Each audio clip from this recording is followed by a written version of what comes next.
AIMIM के सदर असदुद्दीन ओवैसी ने बाबरी मस्जिद की शहादत अदालत का अफसोसनाक फैसला, संघ परिवार की बढ़ती हुई जरूरत, बीजेपी हुकूमत की मनमानियां, मसाजिद और दरगाहों को लाहक खतरा और लोकसभा इंतखाबात समेत कई मसाइल पर एक प्रेस कॉन्फ्रेंस को मुखातिब किया। सदर मजलिस बैरिस्टर असदुद्दीन ओवैसी ने सहाफियों से बात करते हुए तारीख के 3 अहम वाक़यात के बारे में सवाल किए और कहा कि उन वाक़यात के नतीजे में मौजूदा सूरत हाल बनी हुई है। बैरिस्टर ओवैसी ने बताया कि मुसलमानों ने 500 साल बाबरी मस्जिद में नमाजें अदा की। जब कांग्रेस के जी.बी. पंत उत्तर प्रदेश के सीएम थे, एक रात मस्जिद के अंदर मूर्तियां रख दी गई, लेकिन वहां से मूर्तियां नहीं हटाई गई। उस वक्त के कलेक्टर नायर ने मस्जिद को बंद करवा दिया और फिर वहां पूजा पाठ शुरू हो गया।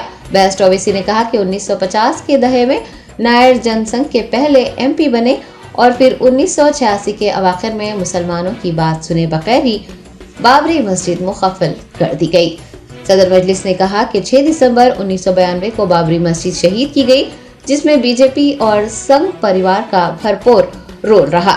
बैरिस्टर ओवैसी ने बताया कि जिस वक्त वीएचपी कायम हुई, राम मंदिर मसले का वजूद नहीं था। महात्मा गांधी ने भी कभी राम मंदिर की बात नहीं की। इंतहाई मुनज़्ज़म तरीके से बाबरी मस्जिद हिंदुस्तानी मुसलमानों से छीन ली गई है।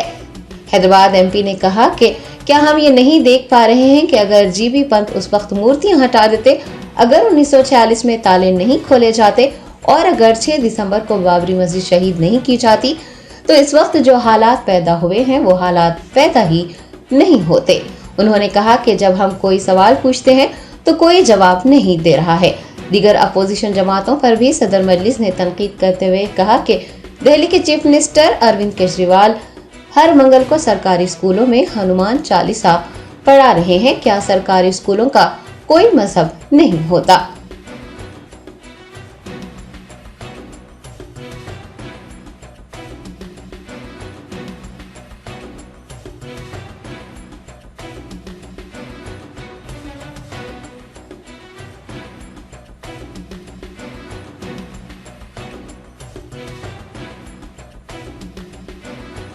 आज के मौजूदा गर्मा गर्मी में तमाम सियासी जमातें तारीख़ को भुला रही हैं और एक मंसूबाबंद तरीक़े से तारीख़ को मस्ख़ करके पेश कर रहे हैं। सच्चाई ये है कि 500 साल तक मुसलमान वहाँ पर उस मस्जिद में नमाज़ें अदा की और जब जी.बी. पंत वज़ीर आला या मुख्यमंत्री थे, उस ज़माने में रात के अंधेरे में वहाँ पर मूर्तियाँ रखी गई। तो क़ानून ये कहता है 145 CRPC कि अगर मैं किसी के घर में जाकर कब्ज़ा कर लिया तो आप उसको बंद करके निकाल देते। वो नहीं किया जी.बी. पंत ने। फिर वहाँ एक उस ज़माने में एक डिस्ट्रिक्ट मजिस्ट्रेट होते थे, उनका नाम था नायर। नायर साहब ने मस्जिद को बंद कर दिया, मुसलमानों को आने से रोक दिया और फिर वही नायर साहब 1950s में जनसंघ के एमपी बने लोकसभा में। फिर ये सिलसिला चलता गया, मुसलमान तो महरूम हो गए इबादत से। 1986 में उस ज़माने में बग़ैर मुसलमानों को सुने एक 26 पेज का ऑर्डर कोर्ट ने दे दिया। उस ज़माने में कंप्यूटर नहीं था, 5-6 मिनट की सुनवाई में 26 पेज का ऑर्डर दे दिए। तो यानी पहले से टाइप शुदा ऑर्डर था। और जज साहब अपनी किताब में लिख रहे कि मैं ये फ़ैसला इसलिए दिया क्योंकि मेरे को ऊपर से इशारा हुआ। और इशारा क्या हुआ? जज साहब अपनी किताब में लिख रहे कि मेरे घर की दीवार पर और कोर्ट की दीवार पर मैंने 2 दिन तक एक काले बंदर को बैठते हुए देखा। तो बूटा सिंह मत शिलान्यास कर दिए। फिर 6 दिसंबर को जो डेमोलिशन हुआ उसमें बीजेपी के पूरे लीडर, संघ परिवार के पूरे लीडर सुप्रीम कोर्ट को जाकर ये वादा किए कि हम बाबरी मस्जिद को हाथ नहीं लगाएंगे। वो डेमोलिशन हो गया। अब तक सुप्रीम कोर्ट वो कंटेम्प्ट पिटिशन हियर नहीं किया। फिर सुप्रीम कोर्ट में टाइटल सूट का जजमेंट आया और टाइटल सूट के जजमेंट में सुप्रीम कोर्ट ने कहा कि फेथ की बुनियाद पर हम वहाँ पर मंदिर के जो डिमांड कर उनको देंगे। तो हम मुसलमानों का झगड़ा जो ये था, ये टाइटल का झगड़ा था। हम वहाँ नहीं गए थे कि हमारे को यहाँ नहीं तो 5 एकड़ वहाँ दे दो। 5 एकड़ के लिए नहीं गए थे हम। तो ये फेथ की बुनियाद पर जब फैसला आया तो मैंने उस वक्त भी कहा, आज भी कह रहा हूँ कि वो जजमेंट के बाद ही बीजेपी और संघ परिवार के हौसले बहुत बुलंद हो गए और मैंने जिस खदशे का इजहार किया था वो आज बदबख्ती से सच साबित हो रहा है। आज आप देख रहे हैं कि कई पुराने इश्यूज खुल रहे हैं। तो जैसा कि सुनिए, सुप्रीम कोर्ट का एक साबिका रिटायर्ड चीफ जस्टिस ने अंग्रेजी में कहा था कि supreme court is supreme but not infallible. तो आज हम वही देख रहे हैं और अफसोस ये है कि कोई 6 दिसंबर की बात नहीं करता, कोई जीबी पंथ की बात नहीं करता, कोई डिसेस की बात नहीं करता। और जब आप इन तमाम सियासी जमातों से पूछेंगे क्यों नहीं बात करते, तो बोलते अरे भूल जाओ ना भाई तुम लोग। मैं इन लोगों से पूछ रहा हूँ, तुम्हारी बाप की मौत को भूल सकते क्या तुम तुम्हारी माँ की मौत को भूल सकते क्या? आप एक सिस्टमेटिक तरीके से इस मस्जिद को छीन लिए और कई इश्यूज पैदा हो गए। अब एक सिटिंग चीफ मिनिस्टर महाराष्ट्र का बोल रहा है कि हाजी मलंग दरगाह को मैं तब्दील कर दूंगा। सुनहरी मस्जिद दिल्ली का क्या किस्सा है बताइए आप। तो ये सब चीज़ें, ऊपर से मोदी ये चाहते हैं कि इससे मेजॉरिटी कम्युनिटी का वोट कंसोलिडेट हो जाए उनके लिए। और दूसरा उनका मकसद ये है कि भारत के मुसलमानों को उनकी हैसियत और उनका मुकाम दिखाना। वो तो बीजेपी तय कर चुकी है कि मार्जिनलाइज करना, पॉलिटिक्स से मुसलमान को मार्जिनलाइज कर चुके हैं।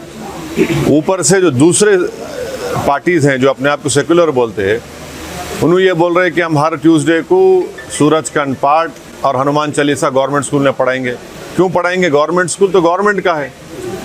गवर्नमेंट में पढ़ने वाले बच्चे हर मज़हब के मानने वाले थे, कोई मानता भी नहीं खुदा को। फिर ये सब जो चीज़ें हो रही है, ये क्या हो रहा है? इससे ये कोई सॉफ्ट हिंदुत्व नहीं है, ये एक्चुअल हिंदुत्व है। और फिर आज आप देख रहे कि सेंट्रल गवर्नमेंट ये बोल दिया कि 22 तारीख को आधे दिन की छुट्टी दे रहे। फिर क्यों बीजेपी रूल स्टेट्स मिलादुन्नबी के छुट्टी ख़त्म की है? एक दस्तूरी ओहदे पर एक शख्स फायज़ है, उन्होंने फ्राइडे के दिन लंच ब्रेक कम कर दिए। आज NCLT बोल रहा है कि 22 तारीख के दिन आधे दिन छुट्टी दे रहे। तो ये क्या हो रहा है? ये आप, इस मुल्क का कोई मज़हब नहीं है, ये मुल्क का कोई मज़हब नहीं है। ये मुल्क हर मज़हब को मानता नहीं, खुदा को नहीं मानता। आप ये बीजेपी क्या कर रही है फिर? अच्छा साहब, कहीं ना कहीं ऐसा लगता है कि ये अपनी सरकार होते हुए ये मनमर्जी कर रहे हैं। एक कानून में ऐसा कोई इख्तियारात है कि कोई प्रधान मिनिस्टर इस तरह से अपनी मनमर्जी कर सकता है, कानून को तब्दील कर सकता है? ये अब चल रही है ना, अब चल रही है। नहीं, एज पर द लॉ की अगर हम बात करें, कानून में देखिए सच्चाई ये है कि जब पार्लियामेंट का इफ्तिताह हुआ था तो प्राइम मिनिस्टर को नहीं करना चाहिए था, स्पीकर को करना चाहिए था, क्योंकि स्पीकर कस्टोडियन होता है। मगर प्राइम मिनिस्टर ऐसा है ना, हर चीज़ में वही दिखना चाहते। फिर इनॉग्रेशन भी उन्होंने कर लिए, स्पीकर साहब नहीं थे, अब ये भी वही करने वाले हैं। तो हर चीज़ ऐसा हो रहा है कि एक डोमिनेंट एग्जीक्यूटिव की वजह से हमारे आइन में जो theory of separation of powers है वो कमज़ोर पड़ रही है। एक ड्राइवर्स का लॉ रिसेंटली अमित शाह ने जिस तरह से लागू किया था, एक ड्राइवर ने आपसे गुफ्तगू भी की थी ऑन कॉल, तो आपने बताया था कि आपने आवाज़ उठाई। तो ये चीज़ें जब आवाज़ उठती हैं तो ये एक मिसाल तक क्यों नहीं पहुँचती है? ऐसा है ना, अब तो आवाज़ उठाने वाले भी नहीं रह गए। तो चलिए, अब कम से कम आवाज़ तो उठ रही है, तनकीद तो हो रही है। और वो जो क़ानून पास किया गया था, फौजदारी के 3 नए क़ानून बनाए गए, उसमें जो एक्सीडेंट में जो लोग की मौत हो जाती उनको जुर्माना और सज़ा बढ़ा देना, मैंने पार्लियामेंट में कहा था कि ये क्रिमिनल जूरिस्प्रूडेंस के ख़िलाफ़ है ये, मगर इन्होंने कर दिया।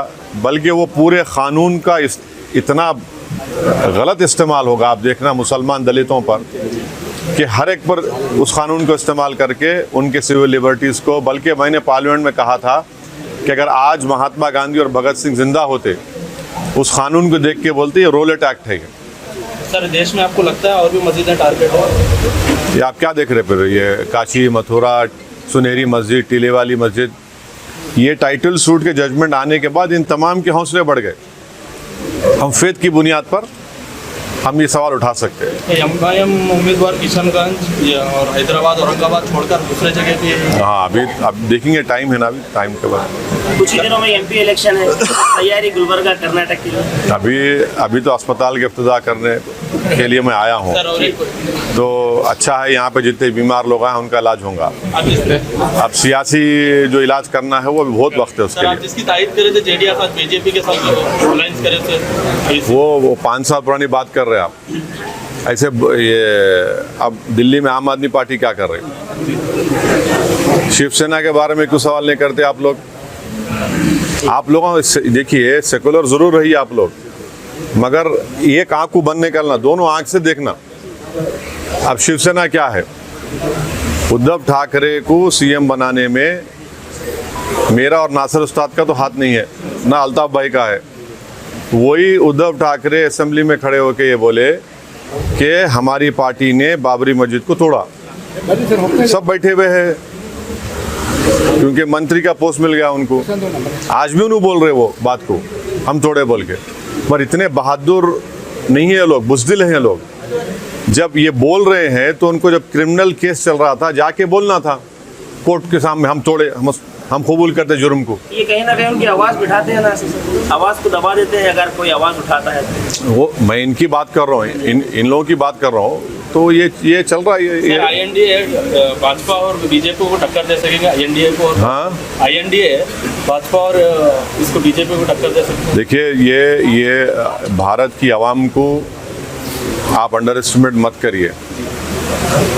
जब भारत की आवाम इस बात को महसूस कर लेगी कि मैजिक शो चल रहा है और मैजिक शो में ना नौकरी मिल रही, ना महंगाई कम हो रही, ना चीन हमारी ज़मीन छोड़ के जा रहा।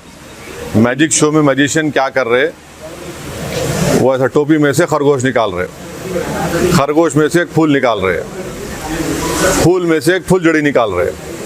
पब्लिक उसी में खुश है। तो एक ना एक दिन ये मैजिक शो ख़त्म होता। स्कूल में मैजिक शो देखे ना आप लोग, मैजिक शो ख़त्म हुआ था, उसके बाद क्या होता, सब जने क्लासरूम चले आते। तो अभी मैजिक शो चल रहा। अच्छा साहब, चलते मियाँ भाई के लिए कुछ मैसेज अपने मियाँ भाइयों के लिए? नहीं भाई, आप लोग मस्जिदों को आबाद रखिए, क्योंकि कुरान में अल्लाह मुसलमानों से कह रहा है कि जो लोग अल्लाह पर और आखिरत पर ईमान रखते हैं वो मस्जिदों को आबाद रखें, और किसी से नहीं डरना। मस्जिद को आबाद रखिए, आपका बहुत सा बड़ा काम हो जाएंगे।